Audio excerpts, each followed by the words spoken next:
With today's rolling stock and the great metal wheel sets that most of them come with, sometimes they detect a grade even if you don't see one on your bench work. And this happened to me recently, as I'll show you in a second. So right at a spot where I like to spot a car when I'm switching New Liskeard yard, this is what happened.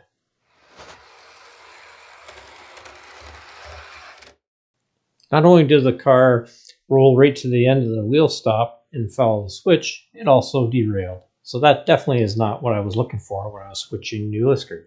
There are also some cases with some model layouts and in real life where a track is on a bit of a grade and they know that, so they have to, in the case of real life, they set the handbrake. Or in the case of model railroading, you can buy these nifty little items made by Macrail called a portable wheel chock. So I set out to see if I could purchase some of these. I contacted the company directly because I couldn't seem to find them here. I live in Canada. And so I asked, because the pricing seemed decent. You get, I think, a pack of 2 or 3 for like $8 or something. And the guy said, yeah, unfortunately, shipping to Canada, it's about $20. So it's like more than twice as much the value of what I was paying for them. So I thought, well, that's not very good. And he didn't think so either. But he recommended, maybe there's a place in Canada. But the only hobby shop he recommended was in Vancouver, which is on the opposite side of the country from where I live. So I checked my local hobby shops and couldn't find it. So what do I do now? So my next thought was maybe I could get it 3D printed. Now, I don't have a 3D printer, but one of my fellow model railroaders here in Cambridge does.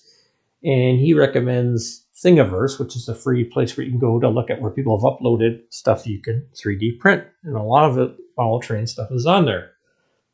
So I went on there, and sure enough, I found this thing. It's a wheel chock. It's not ideal, but I'm thinking maybe if I could take it and adapt it a bit, I could make something similar that would stop the car from rolling.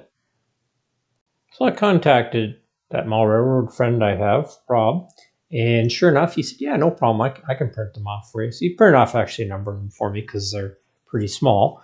And as you can see in the picture here, I'm testing it on the track. Now, unfortunately, with my Code 83 track, the spacers that are printed off underneath that kind of clip it onto the track are a little bit thicker. So you could either file them down or you could maybe remove a railway tie to make it fit more snug.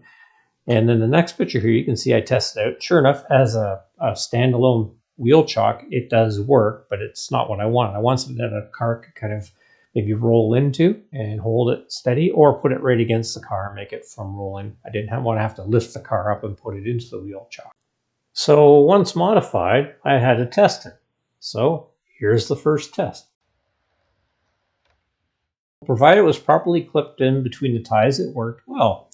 So here's what the piece looks like. It's kind of crude. I basically cut the thing in half, and then I painted it yellow, as most train devices like bumpers and that are colored yellow. So here it is in its finished form. And then I ran one more test after I painted it.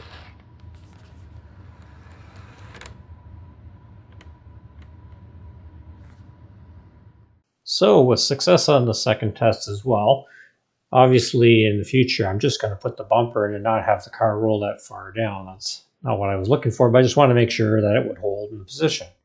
So if you're looking for a quick and easy project and you have access to a 3D printer or know somebody who does, and you can't get a hold of the Macrail thing, which I still recommend, it's a much cooler looking thing, looks more prototypical, then by all means give it a try.